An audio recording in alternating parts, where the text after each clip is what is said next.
Hello?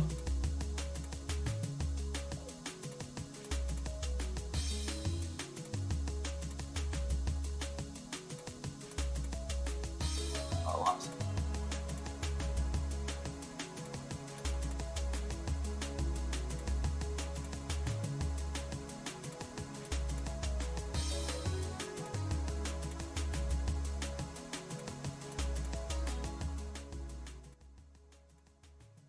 Hello there, hello there, hello there, hello there, can you hear me? Zero of Maxima already going scoop, scoop, scoops, so you know what this means. This means a totally random, totally unexpected, totally not planned, more than 35 minutes ago, I would say, stream, which means, of course, I'm going to be super prepared, and of course, we're going to have a great time, and of course, it's going to be amazing. I shall drop the scoops. I am hereby dropping the scoops. Oh, well, that was the sound of me dropping the scoops. The scoops have been dropped. And honestly, before I make any more professionally sounding sounds, now we have a full sampler tape of those. You are more than welcome to visit NISEI.net, and you're gonna be able to read all about it. I have no information for you whatsoever, just because it is theoretically the season for gifts and random strangers giving you stuff. Don't count on this from my side. I'm sorry. Well, anyway, welcome everybody. I haven't been online for quite a while, right? A lot of stuff happened. A lot of things have happened. But you know what? We're going to do it the other way around. I have a very, very special guest today. And I'm super thrilled and super chuffed and super everything to have with me today none other than Noah the Duke. Hello, hello, hello. Can you hear me? Yes, can you hear me? I believe I am able to hear you indeed. If anybody on the stream who's not interested in scoops can confirm that we don't have any audio issues, that would be great. If we have audio issues, well, this is going to be all fixed in post-production by the whizzes of Industrial Light and Magic and the Electric Light Orchestra as well. Noah, thank you so much for joining me today. This is an absolute honor and an absolute pleasure to have you on the stream.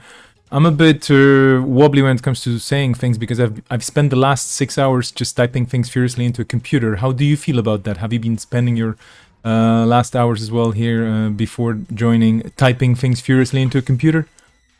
Pretty much always, yes. Okay, I hope this is not gonna hinder our interaction, which is gonna be voice based. Noah, please, although I assume nobody will need an introduction, but just for the few people who may not know who you are, could you please tell us why are you here today? Well, maybe that's the wrong way of putting it. But yeah, what's your role in NISEI? What is your connection to Netrunner in general? How did it all start for you? And what's this little thing called Jinteki.net that you may know something about? I don't know. Sure. Yeah, so I'm Noah the Duke on the internet. I got started playing Netrunner in 2016. Started going to GNKs. Didn't actually join Stim Slack until 2017 sometime, when my local buddy Phil, here in the greater Cincinnati area in the United States, added me. And then so I played for a bunch of years, and then at some point I got a new job, and the job was really boring and I didn't have very much to do. And so I went poking around and decided to try helping out with Jinteki.net. I joined the Slack and started opening pull requests. That was February 2018. And then I've just continued to grow in how much I contribute to Jinteki.net until late 2018, when the other maintainers kind of stepped down, and in 2019 I picked it up. Late 2018 is when NISEI kind of got started. They got started in the summer, but really didn't start thinking about releasing stuff and putting out the first published CR, putting out System Core 2019 until October, November, December 2018. 2018, as it were. And so then I became the lead dev in 2019, and that's what I've been doing since then. My wife and I had a kid earlier this year in January. She's about to turn 11 months, and so that's kind of limited the amount of time I can give to JNET. But so then, my role in NISEI has been web development. I've done some work on Netrunner DB. I spent a bit of time trying and mostly not succeeding at building like a Netrunner DB version 2. It turns out it's harder than I expected. But yeah, so I pour most of my free time into working on JNET.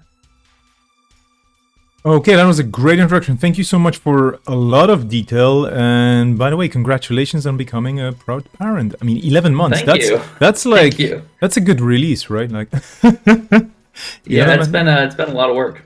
I can only imagine. I mean, actually, yeah, this is the thing. Not being a parent just yet, I cannot imagine. Or no, imagination is the only thing that works for me here. But anyway, children aside, because that's a completely different universe that may take up more than half of the internet if we were to dive into it. So, being parents and raising kids aside and growing up, let's talk about, if you don't mind, of course, let's talk about JNET and, well, basically, it's kind of like, I think a lot of people in the community, myself included,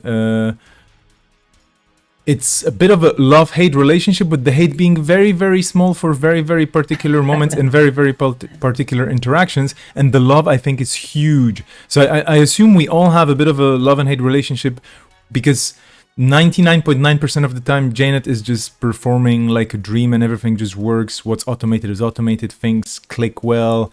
Everything flows smoothly. People win or lose games, and they can just be angry at their own decisions, maybe, or at RNG, basically, not getting the right cards at the right time. Sometimes things happen. What is your relationship with the platform when you think about it from an emotional point of view, in a way?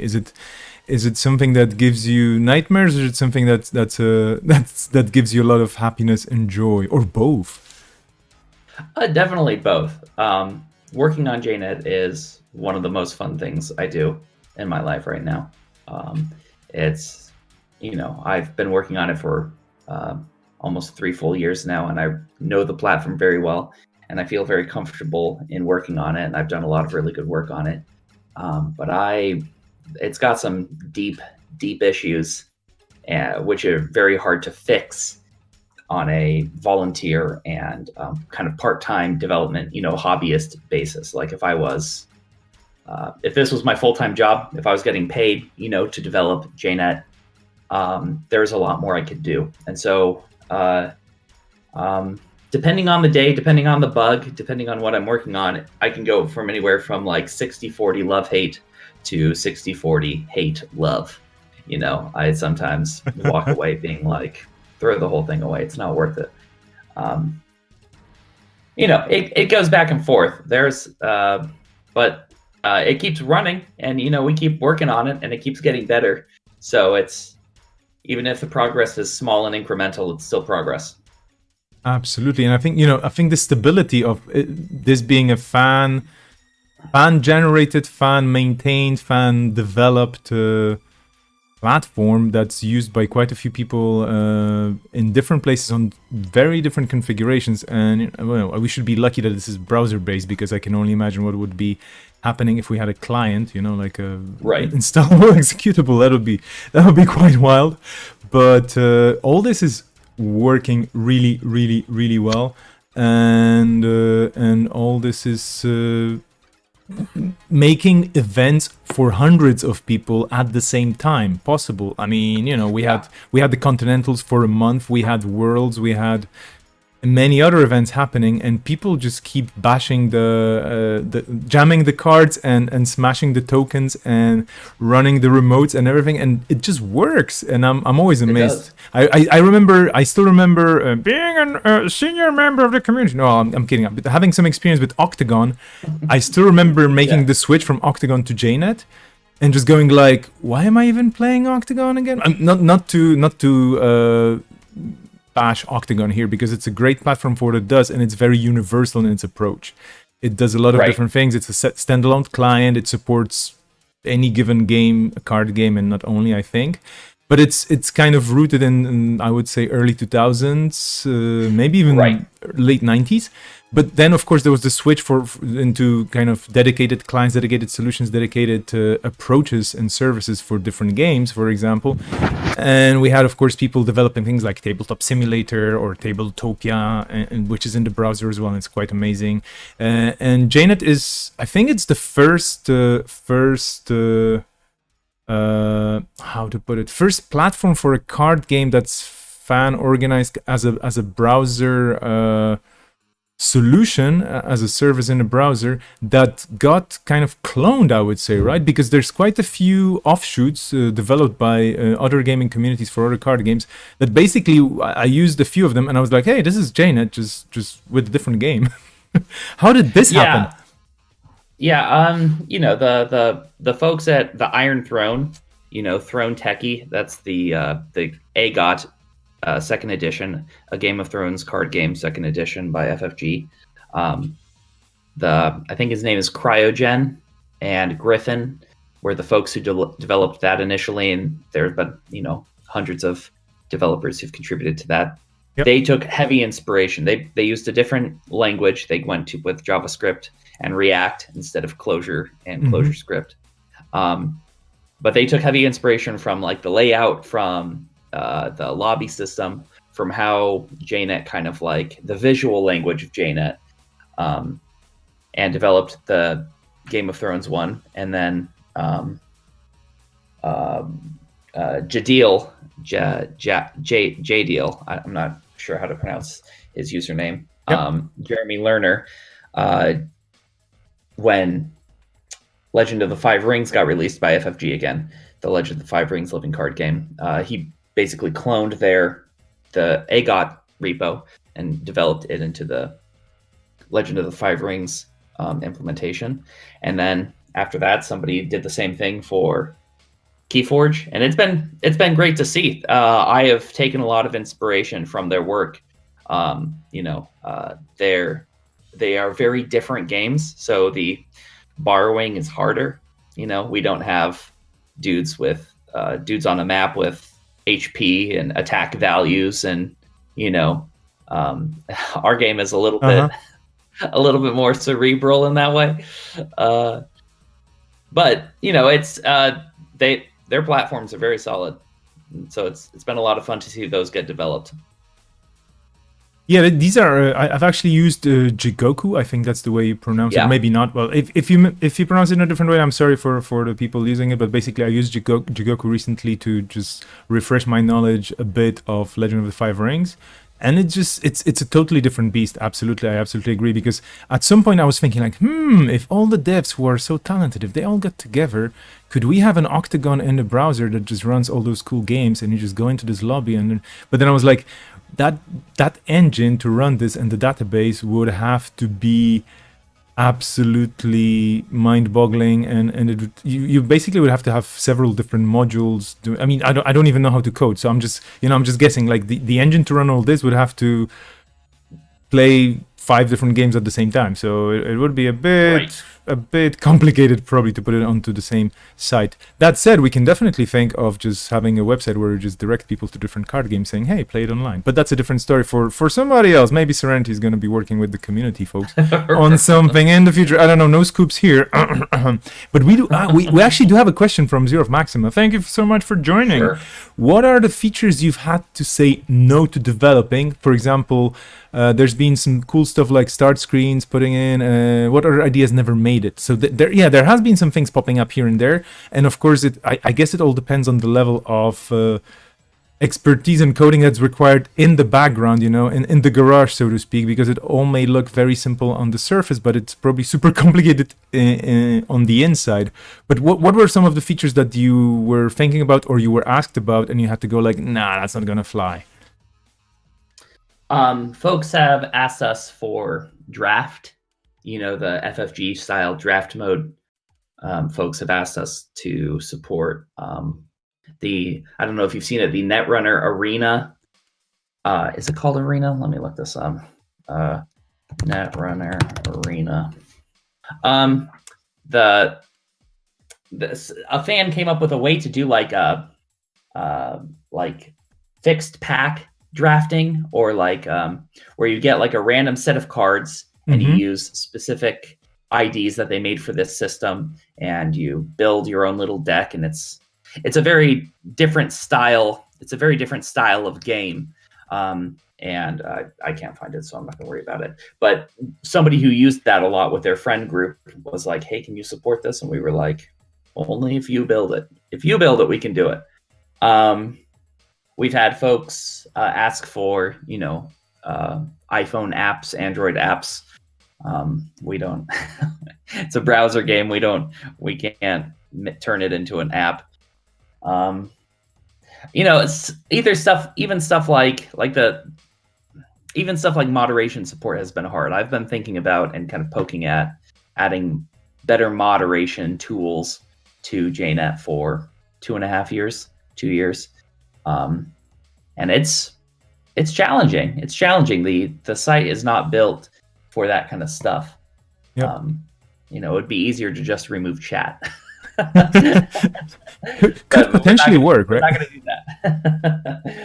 that. I mean, that's the thing. Like you said, there's probably a ton of different things that could happen on the side, because it's more than just a game. It's an experience, and of course, we cannot replicate the whole sitting around the table with a bunch of people or with just your opponent and playing and tossing the tokens and everything. But on the other hand, JNET helps a ton with running the maps and doing bits and pieces around all the maybe simple but sometimes boggling mathematics or ordering of actions and all that. And to be honest, I became a better player only because of JNET. I'm not a good player, but it's just like learning, the ins and outs of the game and just going through the game and getting all the prompts. At first, I was like, how many prompts do I get? And what does this prompt even mean? Right. But on the other hand, I was like, okay, so this means something is happening. I have to think about it. I have to look at what's going on.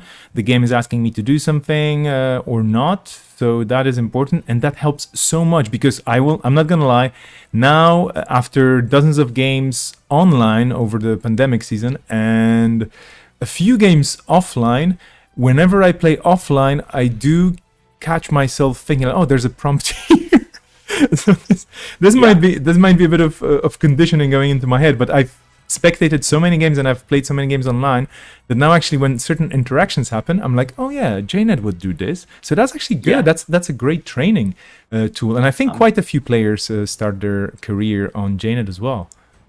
I'm so glad to hear that. Yeah, we try hard. It started off very much like Octagon, where that's like, you can gain some credits, you can install a card or two, but it kind of left a lot up to the players to handle. And I've been trying hard to like work through all of the bits and pieces where it's fuzzy and clean them up or make them more accurate. But Netrunner is a very complicated game, like very complicated, and I'm constantly finding little edge cases or situations where we don't handle it quite right, or we could handle it better. And then when I try to clean it up, realizing that it's extremely complicated. Absolutely.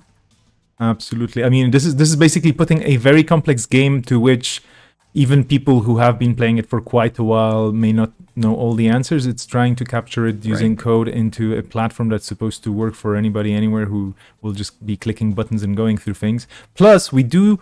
there's a lot of different types of interactions. It's just mind-boggling. I was trying to explain the game itself to some friends recently, and they were like, "Yeah, but how do you simulate this? How do you simulate that?" And I brought Jinteki, JNET.up, and I was like, "Well, this is the way it looks in a browser, but trust me, it's way more complicated than it looks in a mind space, like what you said earlier on. Like it's a bit more cerebral in that way, where you definitely have to make some leaps of faith for certain things. But yeah, definitely a daunting task. Do you have? Because one reason why I actually asked you about meeting quite recently is. I've noticed there was a bit of traffic, or actually increasing traffic on the JNET channel on Steam Slack. And I was like, oh, what's going on? And I just started browsing through the recent discussions, and there seems to be a kind of maybe that's fairly seasonal, maybe it's already over, but I've seen at least 3 or 4 people just jumping into the development right now and just going like, oh yeah, we could do this, we could do this, we could do that, we could try this, and so on and so forth. Are there any people you would have shoutouts for in the community right now who are contributing and who are pushing the envelope or making your life harder by submitting a lot of CRs? Or I mean, the whole JNET team does great work. You know, it's all volunteer, it's all fan done. So, you know, everybody's a hobby developer on it, and so it is seasonal. Some people take breaks. You know, on the Stim Slack, he goes by Bob Tomatoes, John Warwick. He's a really nice guy, and he was very active when I first started, and then he kind of dropped off after Netrunner got canceled. But he's recently come back and started contributing again, and he's great. Lost Geek, Ogas Han, in the German community, he's great. He's been contributing a lot for a couple of years now. What's his name on Stim Slack? I think it's Yukon Cornelius or something. Thomas Blackwell has just joined up. They're in our private development server. There's 63 people, and I'd say maybe 10 of them are active or semi-active devs who contribute code, you know, at least once every 6 months. And so, you know, it's for like the first half of this year, it was pretty slow. It was mostly me and Lost Geek, maybe 1 or 2 other folks. And recently it's picked back up. As you were saying, the Stim Slack JNTechie.net channel got very active. And so that's been very good. It's been a lot of fun. You know, I've taken some time. You know, the holidays are upon us, and so I've not had even my limited time to work on it as much. And so it's been really helpful to have somebody like John Warwick bust out, you know, 10, 15, 20 bug fixes. You know, bug fixes are very, very helpful. There's always something broken. I'm always just breaking something and not noticing. You know, so it's the whole team. I don't want to just like scroll through and say like 30 names, but there's a lot of folks who have contributed, and it's all very helpful. I mean, absolutely. Yeah, this was basically, absolutely well said, and I totally agree. This was about calling out all those people who have been developing and contributing for quite a while now, and right. The uptick in activity is super great because, you know, as a person that doesn't really code much, or never, almost. Ooh, I actually have some JNET sounds here. Never mind, I'm jumping out of this game. So I cannot really contribute, even though if I wanted, I would probably have to take some classes in Clojure, right, or something. And oh, wow, this is now completely jumping into noises. Okay, I'm jumping out of the noisy part of JNET. But I was going to ask you, is there a way non-coding people and people for whom JNET itself is just this wonderful place where they can experience the game and hang out and play and so on, but have no flipping idea whatsoever, like myself, you know, how to even break down the interactions of a card, or how to even learn the engine of the game or so on. Is there any way that we could help with making JNET work or better, or I don't know, is this about making sure you have a good supply of your favorite beverages, or I don't know? So the best thing that somebody who wants to contribute to JNET without programming is to write bug reports. So if you are playing a game and a card interaction isn't correct, and you go, huh, that's weird, or you play a card and suddenly you get a black screen, or you play a card and the whole page freezes and somebody has to disconnect and reconnect. If you do something and it breaks, or you play a card and you're supposed to gain 5 credits and you gain 30 credits, or you you start a trace and the trace is supposed to be 2 and it's at 6. Anytime there is a bug where there is an interaction that isn't just not implemented, sometimes we kind of, like right now, when you do a run, we don't have you pass priority back and forth. Yep. That would be too complicated. That would be very arduous to click continue 30 times. Nobody wants to do that. So we've trimmed that out. We expect you to take care of that stuff for yourself. But anytime we do implement something, a subroutine, if a subroutine is supposed to make you choose between trashing a program or trashing a hardware, and it lets you trash a resource, that's not good. Mm-hmm. So the simplest thing you can do is post in the Jinteki_net channel on Stim Slack and say, hey, there's this bug. If you want to contribute more than that, recreate the bug. See if you can set up a situation that recreates it, right? That anybody could reproduce that bug. Sometimes things happen and it's like, what the heck happened? I don't know what happened. This random bug happened. I don't know what triggered it. If you feel up to it, you can recreate a game, step through, see if you can set up the situation and recreate it. That will help us a lot figure it out.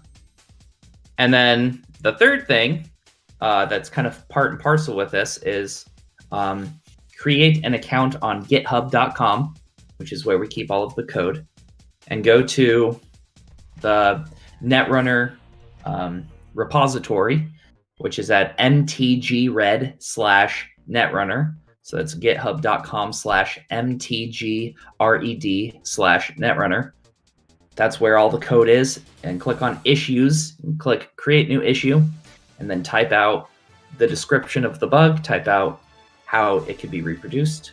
You don't have to, but it's always helpful to have images, screenshots of what happened on screen. That very directly helps us find where things are broken. We know where things are unimplemented, right? Certain cards like JNET are just not implemented. It seems like a simple card. It's a very complicated card. Mirror Morph seems like a simple card. It's actually pretty complicated. It's not quite right. Stuff like that is hard. But where things that are implemented and they're broken, let us know. And that will help us. Because otherwise, we'll just keep working on other stuff, right? I look at the list and there's a lot of issues on there, but a lot of them are also vague, or they're incomplete, or they're very rare. And so when it's hard to say whether a thing is broken or not when it only happened to one person one time a year and a half ago, Absolutely. Yeah, a good bug is something you can actually repeat. So I absolutely agree. Yeah.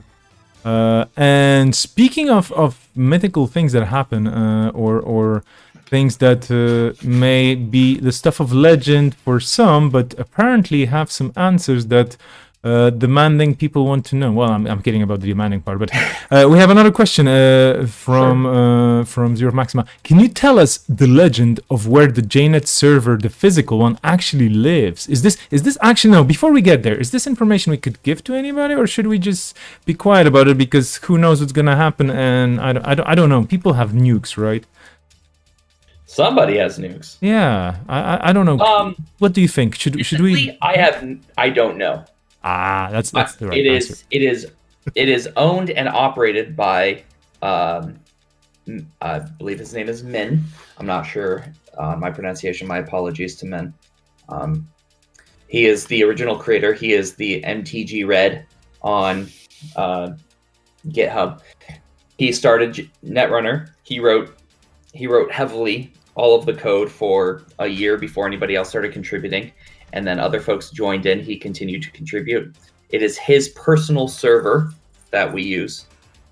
So when you donate, it goes directly into his pockets to help fund the server because he owns the domain name, he owns the server. It's all of his internet that it's running off of. This is not hosted on Amazon AWS or Google Cloud Store or something. This is his personal server that he owns and operates. Maybe it's in his basement. Maybe it's, in Cloudflare. I don't know where he has it or what he's doing with it, but it's his personal server.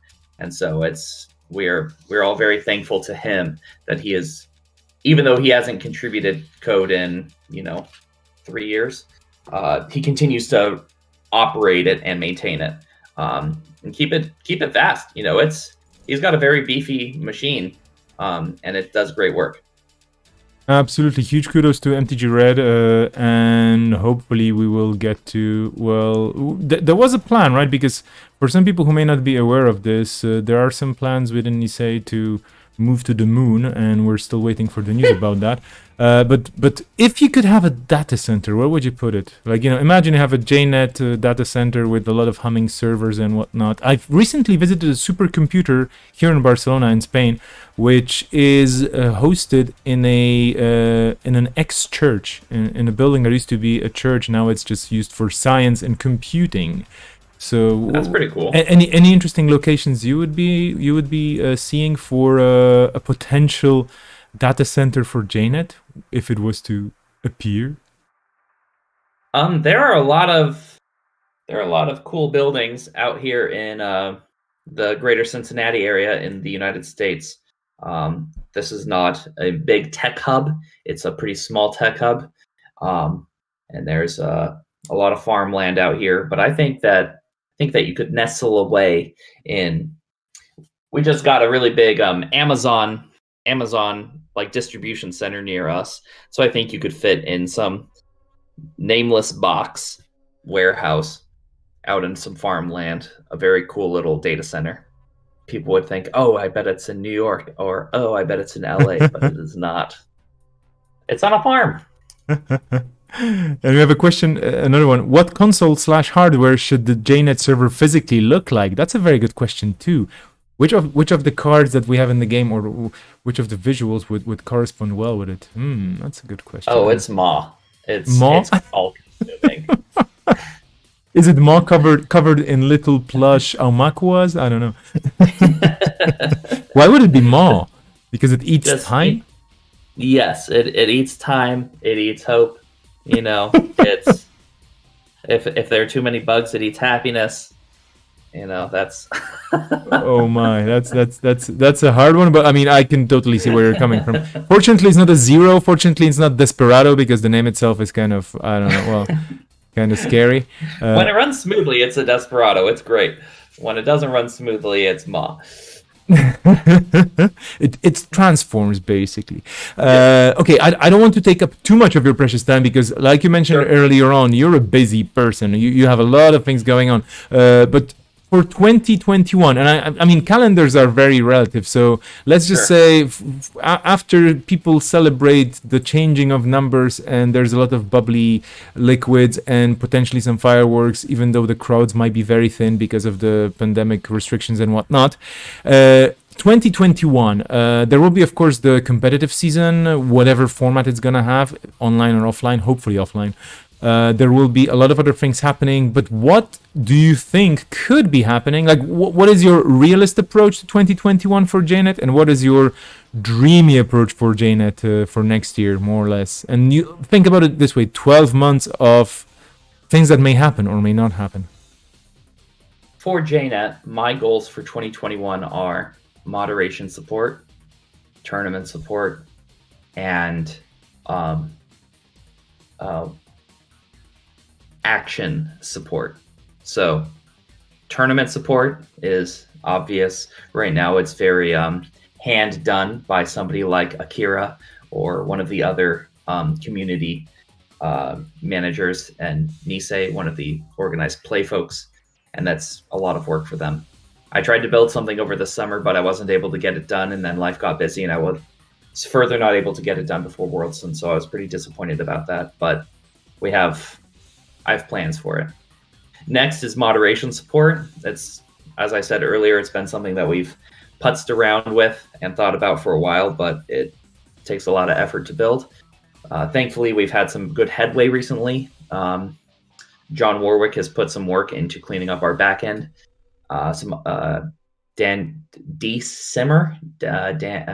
Daniel, I think. He did a lot of really good work with helping clean up our back end in October. And so I'm hoping that with that effort, we can get some light mod tools, ban people block people, put people on mute, delete games if necessary, be able to spectate even private games to verify if somebody's being abusive, things like that. And then finally, on the engine side, on the rules side, right now there is no differentiation between performing something like a paid ability and something that requires a click, like an action. Mm-hmm. So right now there's no separation, and the game does not care one way or the other. And so I think implementing some sort of action requirement system would vastly improve things like start of turn sequencing and terminal operations and playing things on accident out of order. If it's your opponent's turn and you click a button, you shouldn't accidentally install a card if it's the runner's turn, stuff like that. So those are my big 3 goals for the next year: is tournament support, moderation support, and actions support. That sounds really cool. That sounds really promising, and it sounds fun, because it definitely would push the platform in directions that would make it even easier for people to enjoy it and use it on a daily basis, or for events. And there's probably going to be quite a few. I mean, I'm definitely going to be running some events online for sure, but I'm going to talk about that later. What would be your dream thing to happen? Like, imagine there's no limit to time and space and resources and or talented people that can be thrown on JNET, at JNET, sorry. So what would that be for next year? I mean, of course, we're not talking, I don't know, coding every single card until the very end, although that would be quite interesting. But like, if there was one thing that you could just drop in there that would just work the way you would envision it from scratch, so to speak, what would that be? I mean, my answers are generally very technical and very related to how it works specifically. But right now, JNET is permissive. It lets you do anything you want, pretty much anytime you want. Add yourself a click, play a card, fix whatever. It's very open to just letting you do, because it can't, even as we add support for all the stuff, it kind of is, it's just very permissive. And I would very much like to make it restrictive, to make it, you cannot do anything unless you are allowed to do it. So instead of being able to use any paid ability at any point, you just click on a card and do it. Instead, it would keep track behind the scenes of every single thing and whether you are allowed to do it at that moment or not, and restrict what you are and aren't allowed to do. That would be my goal. That would be like my dream. Because then the rest of it's like, if you can get that permissive side of it down, like whether it allows or doesn't allow a given action, then everything else gets a lot easier. Even if the code base is kind of wacky, the rest of it becomes a lot easier. Gotcha. I mean, I do understand that would be really cool, because then the virtual environment that we have there would basically just, it would be like a smart table in a way, because you would still be playing your game. You would still be doing, well, whatever shenanigans you're doing as a Geist or a Shaper player or whatever, or a Corp that's just doing wild things on 15 remotes, but the game would not let you break itself, or like break the flow or break the rules in a way, because right now it's a virtual table with a lot of cool tools and counting and tokens and whatnot, and that's great. Trust me, I do love every single piece of automation that, for example, calculates the strength of ice for me before I run, and I can just do the finger maps on my own. But like in real life, it's like, oh, wait a minute, ice carver, and then there's this, and then there's that, and then there's the other thing. And my head already, of course, is bending inside out, because let's say it's the second game in the last 45 minutes, and the tension is high, but well, my brain power is just decreasing, especially for playing late. So definitely anything that helps the game run smoothly outside of people's heads helps a lot, and we hope to have a lot of new players come in, and I think that the restrictive approach would also help them just feel more empowered, because they would just be able to click anything and everything and just see what it does without breaking the game. So you could have 2 absolutely new players just jumping in and trying to click around and just see, oh, okay, so I can do this but I cannot do that. Yeah, that would be awesome. If anybody's listening to us and has tons of time, a lot of their favorite beverages around, probably coffee. I think coffee is the fuel of developers, right? What is it in your case? Generally. Are you I running on drink a coffee? lot of coffee. Yeah, so basically coffee, because that's the stuff that makes dreams happen.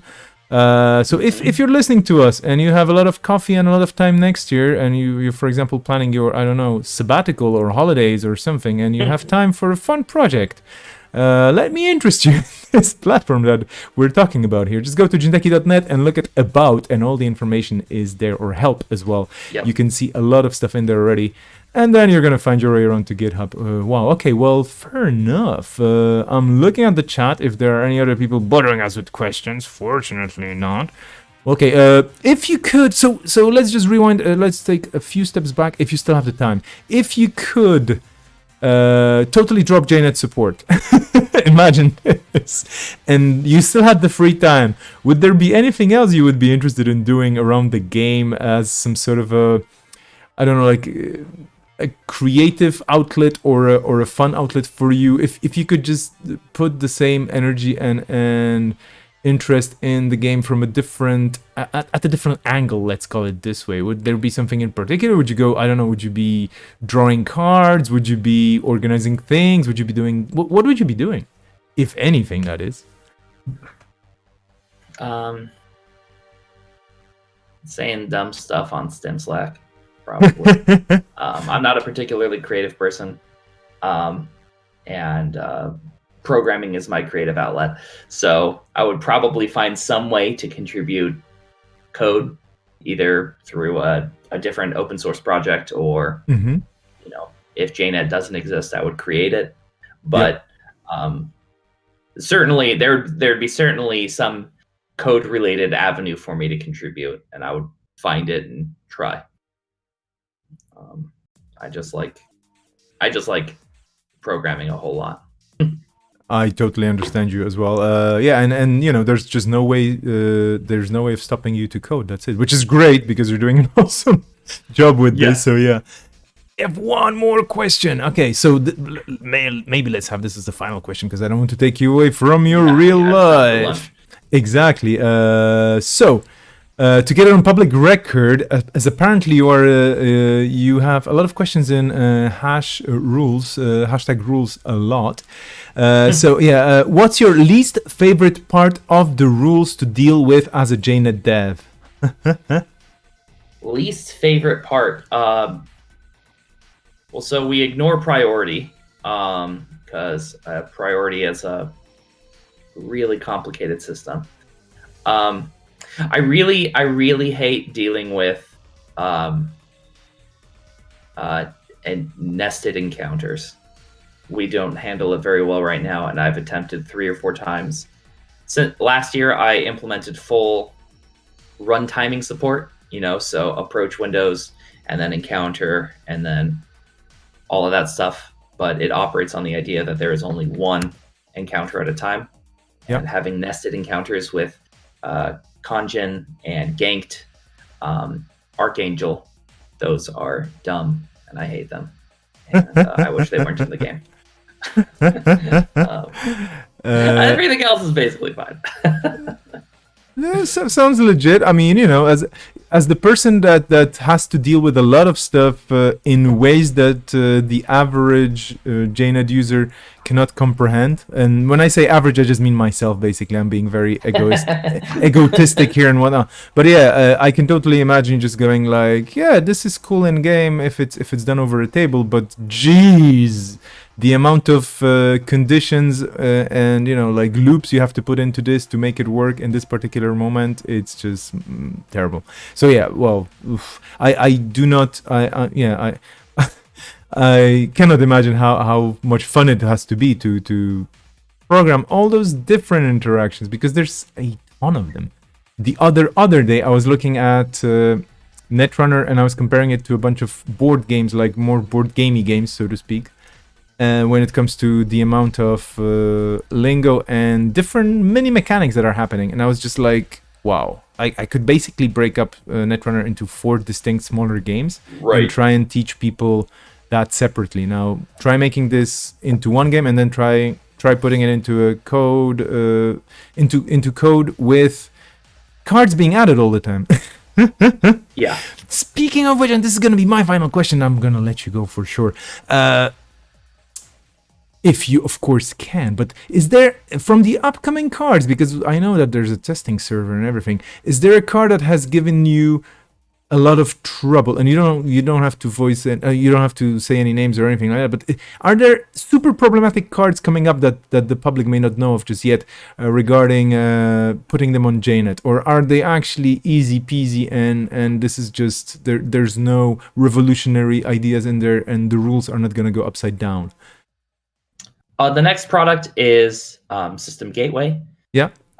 Which is the new player product. Yeah. And all the cards in it are designed to be somewhat simple,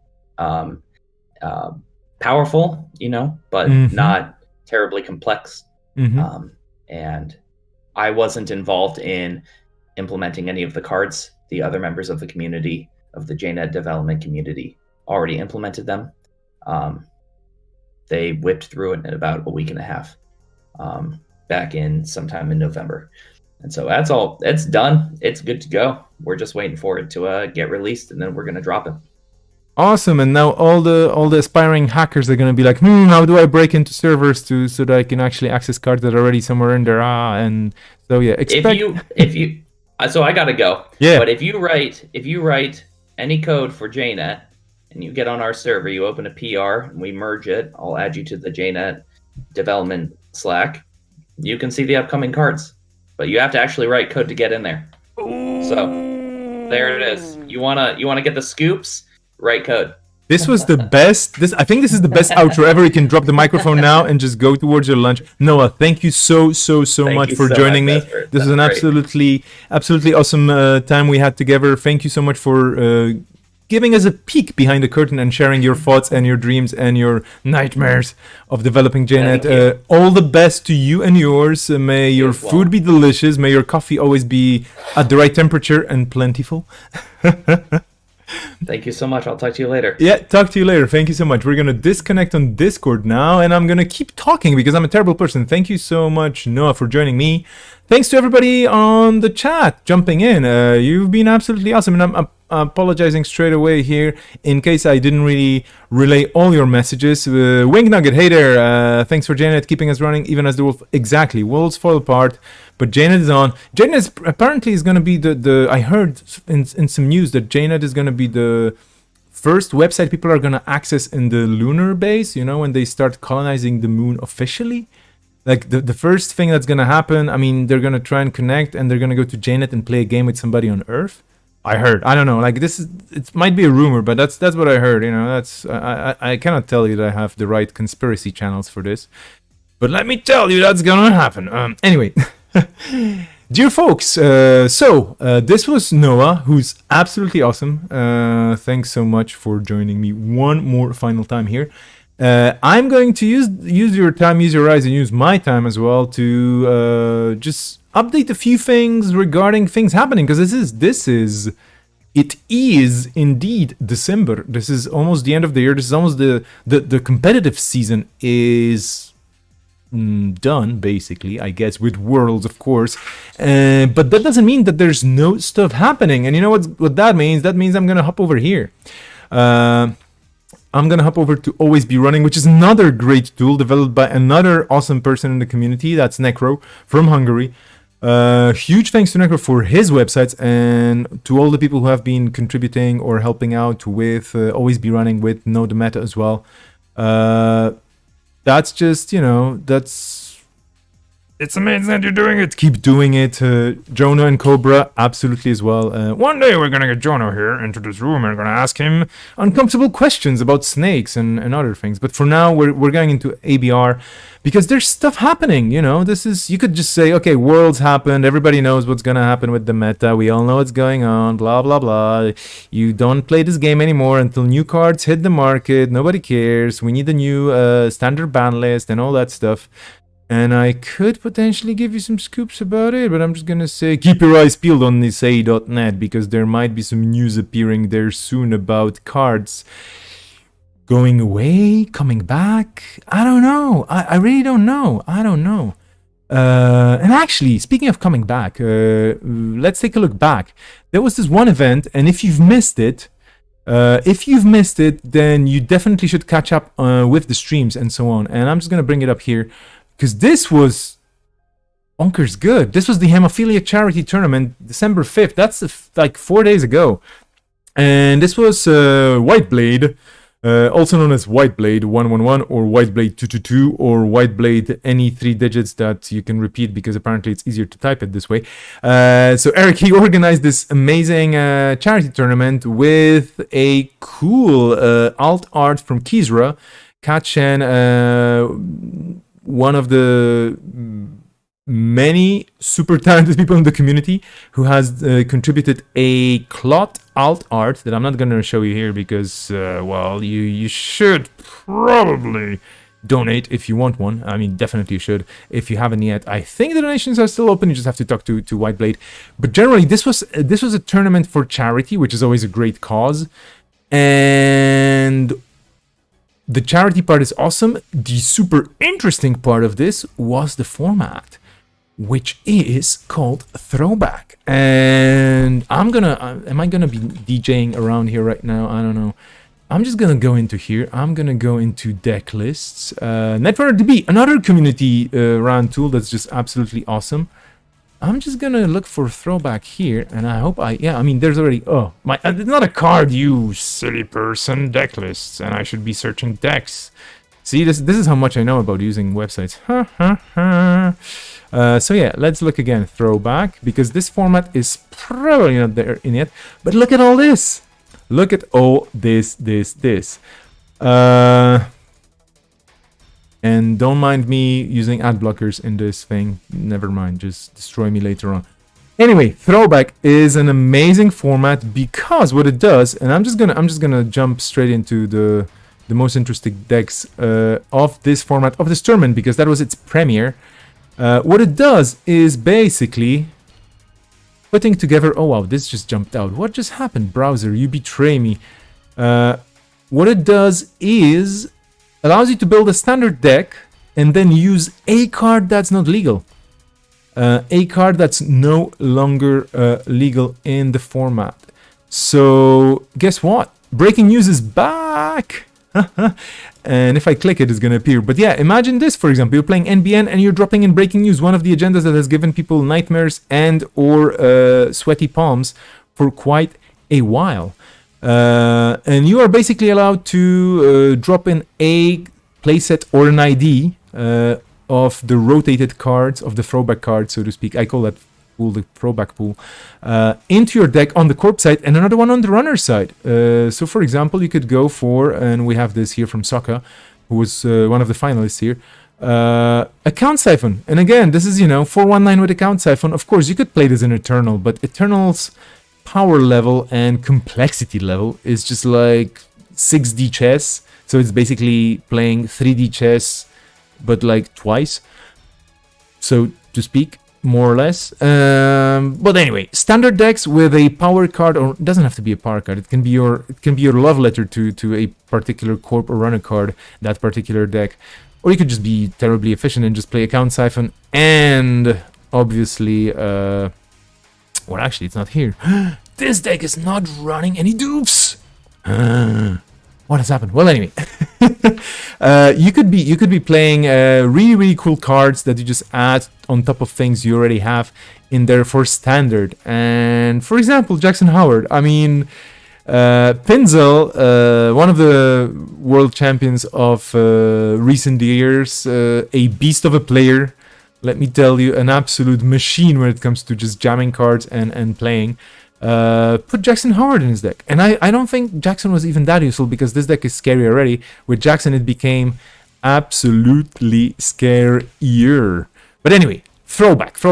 This is the thing I want to talk about. Throwback is a really cool format. And I, of course, have an agenda talking about Throwback so much here because I'm organizing something using this format. And I asked the White Blade if I could use it. He was super gracious in agreeing, please, yes, you can do it. And I was like, yes. So before I mention some other events, I'm going to be terrible and I'm going to blow my own whistle here. Versus, that is a format that I'm putting together. Of course, loads of work on my side. I put countless hours, no, not really, but anyway, it's an event coming up on the 19th, so in 10 days. And the first episode, the first tournament of this standard plus throwback card, so basically a throwback format for Versus, is going to pit NBN versus Shaper. So it will be 2 teams of 3 people. And if you're interested in being a part of one team or the other, you will be playing both sides. You will be playing both Shaper and NBN, of course, in regular games of 70 minutes of a Netrunner. But these will be the only factions present. So we're going to pit NBN versus Shaper for the first matchup, and then there's going to be 15 other events where all the possible pairings, including mini factions versus every corp and every corp versus every other runner, they will be happening. So of course there will be Wayland Criminal, there will be HB versus Anarchs, and all the other combos you can think of. 16 different combinations, 16 different events. 3 players versus 3 players, playing only these colors, only these factions, in the throwback format, which is going to make it fun because there will be those spicy add-ons, spicy cards from the throwback series. Everything is explained on the on the page here about the cards, about the format, about the way it's going to look. It's going to be kind of a turbo format. 3 rounds of 70 minutes and nothing else. There's just going to be 3 round robin rounds. Everybody plays everybody. 2 teams of 3 people each. Prizes, we'll see about that. I would love to. Let's see where the year brings us, because this is going to go well into 2021. That's a scary number. But that's me talking about Versus coming soon or later on. And in the meantime, what else is happening? There has been Janksgiving, there has been remote access going on, there has been NET Giro d'Italia, which is a series of Italian tournaments following the traditional bicycle race around Italy, and they have those tappas, and they keep happening. So upcoming events for December, we have Tappa Quattro, I think that's the way you pronounce it, but basically this is Giro d'Italia on the net. I just clicked it to see the event and I completely failed. How did this happen? Here we go. And we're on the right page, are we not? Yeah, but we should be probably seeing this first. Can we see this? Yeah, okay, so tappa, of course, means stage because it's from etappa, I think. Well, anyway. But yeah, there are basically 4 stages. Everything's happening on a Friday. Koga is the person running it, and you can get jerseys. So there are achievements in this, and there's a lot of really, really cool things. You get prizes based on your jerseys, and there are secret prizes, and there's probably a lot of cool stuff happening in general, because the Italian community is one of the most vibrant, most colorful, most friendly communities out there. So do take a look at this event. It's probably going to be streamed as well, probably.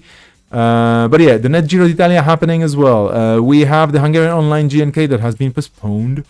Scary stuff. But there's a GNK in Brno, and that's probably going to take place in the flesh. Amazing. The Esslinger Store Championship as well. So German folks are slowly starting to play offline as well. And then the Augsburg Store Championship is still waiting for its new date. I was like, whoa, they're playing at the end of the year. They're playing, for New Year's Eve. That would be quite sweet. But not really, that's not happening just yet, but it will be happening. And then there's a lot of events already scheduled for the beginning of next year. Store champs galore, and there will be more. And I absolutely know that you are all eagerly waiting for, we all know what. We are waiting for Gateway and System Update to hit the proverbial shelves. And I can only tell you that, and I already spoiled a few things, the cards are 99.93% ready, I would say. Basically, it's that far. There's a ton of stuff still happening, a ton of work, a ton of not last-minute crunch things, but just a lot of concerted effort and a lot of energy going into this, because like it has always been, it's a volunteer effort. So all the people putting their credits, clicks, and passion into this, they have to do other things. They have to put food on their plate, they have to pay their rent, they have to take care of their loved ones and whatnot. And then there's this game that they also try to push forward and keep making it happen. So there might be some delays, and there have been some delays, and huge thanks to everybody for being just patient and gracious about it. And you absolutely rock. It's the only fuel of this whole game is the community. That's it, and there's no other way this is gonna work. So, like anything around it, this is gonna keep going until there's people wanting to play it and wanting to support it. So there will be new stuff coming out early 2021. Hopefully after everybody has already played all their video games of the year and of the decade and all of the other things that they may be launching tomorrow, I hear, or something. Well, whatever. It's a glorious time to be a fan of the futuristic mindset and to be an explorer of different ideas around it. Social, political, financial, what have you. It's just great. The technology is going onward and forward. We have more and more cool ways of exploring different universes. We're adding on to this with Netrunner, and there will be more stuff coming out next year quite soon. And just to remind you, if you're interested in spoiling cards, no, I'm joking. If you're interested in seeing the cards already implemented and working for the upcoming system gateway, then you just have to submit code to JNET. You just have to become a developer, part-time, fun-time developer, of course. Noah has to look at your code and say, yep, and just kind of press a few buttons and make things happen on the servers. And then you're going to join the inner circle of people who know stuff slightly more in advance than others and can play with it and have to play with it, because otherwise it's going to be broken, and then we're all going to be sad if you know, just deploy it on a Friday evening and we cannot play on JNET anymore because there's a broken card. Yeah, that's it. Anyway, dear folks, enough of me blabbering around here. This has been an hour of me and Noah as well. I hope you're going to have a great Wednesday morning, afternoon, evening, what have you. There will be more events coming up. There will be more stuff happening. Love you all. See you around the streams. Take good care. Stay safe, stay warm, stay relaxed. And I will talk to you soon. Take it easy. Take care. And where's the screen that I should be totally switching into? We broke it. Okay, here we go. Here we go. Are you ready? Are you ready? I should be putting music on, right? I should be putting the exit music to this thing, I guess. Because there's like an official exit music now. Did you know? Of course you didn't know. Anyway, thanks anybody and everybody for joining. Did I say thanks anybody? No, I said thanks everybody twice. That's it. For joining the stream. See you around. I'm looking forward to another tournament happening soon. Sign up still open. Join Versus. And Lockdown is coming back 2021 January for sure. Take it easy. Take care. I shall see you all and talk to you all quite soon, I believe.